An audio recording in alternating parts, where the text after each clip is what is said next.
Now let's look at the problem where we're trying to find all 6 trig functions given that we have one trig function. And for now we're only going to look at problems where the angles are acute. So let's look at a particular example.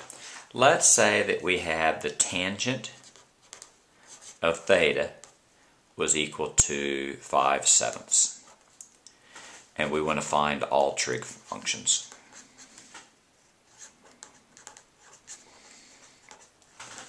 Well, the key is that if the tan of theta is 5/7, then we know at least the ratio of 2 of the sides. So the first thing let's do is let's draw out a triangle. And we know that tan is equal to opposite over adjacent.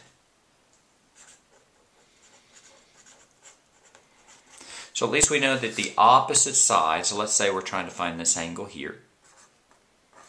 The opposite and the adjacent are at least in the ratios of 5x, 7x. And it turns out we can ignore the x's because they're going to cancel out because all trig is done in ratios. So now if this side is 5 and this side is 7, then we can actually find out the length of the third side. And if we did the problem with the x's, we would just get an x would just show up as well. So how do we do that? We go a squared, we use Pythagorean theorem. So we go a squared plus b squared equals c squared. And then that's 5 squared plus 7 squared is equal to c squared. That's 25 and 49. That's 70, 84. So c is going to equal to the square root of 84. I know when you take the square root of both sides, usually you want that to be a plus or a minus. But in this case, a negative length isn't going to make any sense. So now I need to try to simplify the square root of 84. I think it's 4 and 21. So c is equal to 2 root 21, right? Because it's root 4 root 21. So c is 2 root 21. So now what we know is we actually know what the 3 sides of the triangle are. And now we can actually figure out what all that... Let me shift this over just a little bit. And now let's try to find sine, cosine, and tangent. So sine of theta is opposite over hypotenuse. So that's, if you can put the x's there if you want to, that's 5 over 2 root 21. Cosine, adjacent over hypotenuse. So that's 7 over 2 root 21.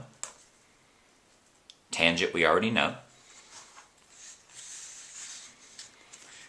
Secant, let's do cosecant first. Cosecant is 1 over sine, so it's just the reciprocal of sine. So that's going to be 2 root 21 over 5. And you can see that's the reason I didn't simplify this at first. I mean, I don't like this root in the bottom, but I know I was going to flip it, so I decided to wait in that case. And now let's do secant.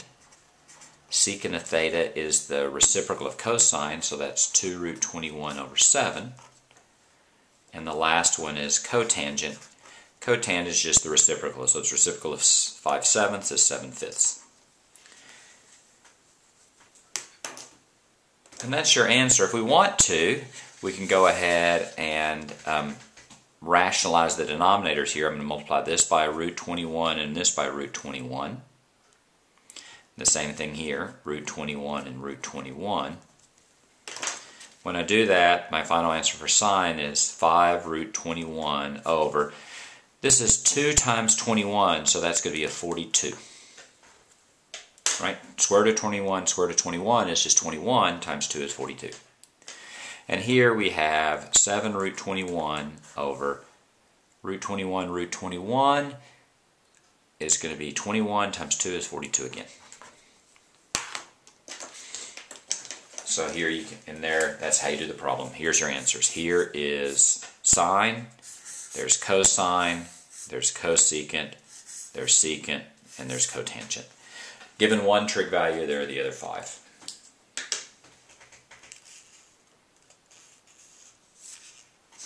Let's do another example.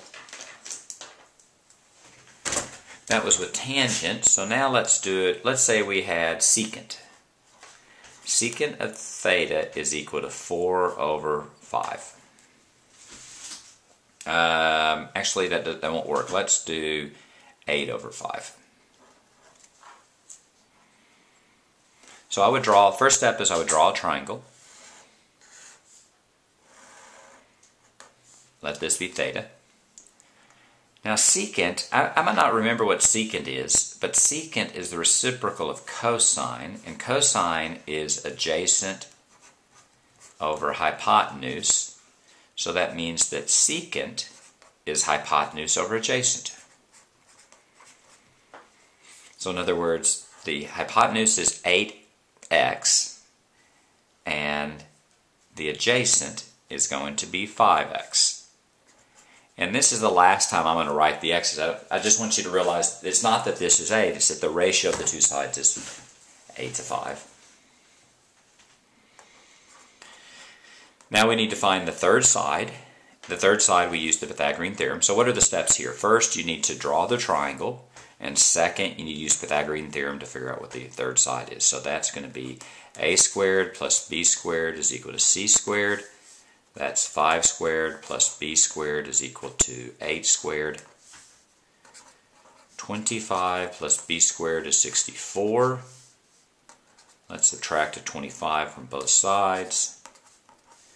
That's 39, I believe. Let's try that. 60, that's carrier 1, 14, 9, 3, 2, 5 minus 2 is 3. That's right. So b is the square root of 39. Or if you wish, square root of 39x. And those are your first two steps. First, you're going to draw the triangle and put down the ratio of the two sides that you know.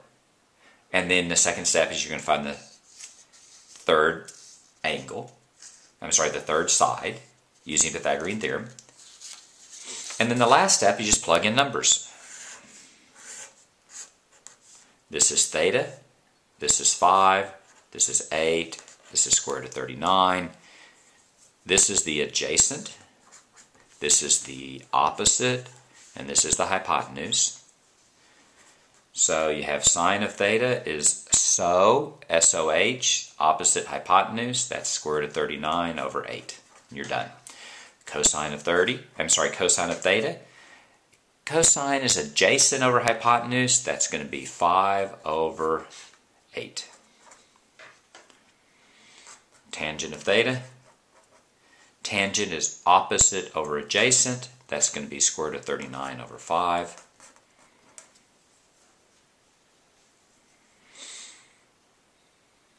Cosecant of theta is just going to be the reciprocal of sine, so that's 8 over root 39. Secant we were already given. Cotangent of theta is going to be 5 over root 39. And there you're done. You may wish to rationalize this one and this one. Let's rationalize those really quickly.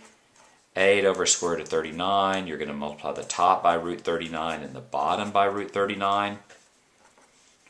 That's going to be 8 root 39 over 39, right? Square root of 39, square root of 39 is just 39. And let's rationalize this one. 5 over root 39. Root 39, root 39. That's 5 times root 39 over 39. And those are the two. Rationalized, and then we're done with this problem.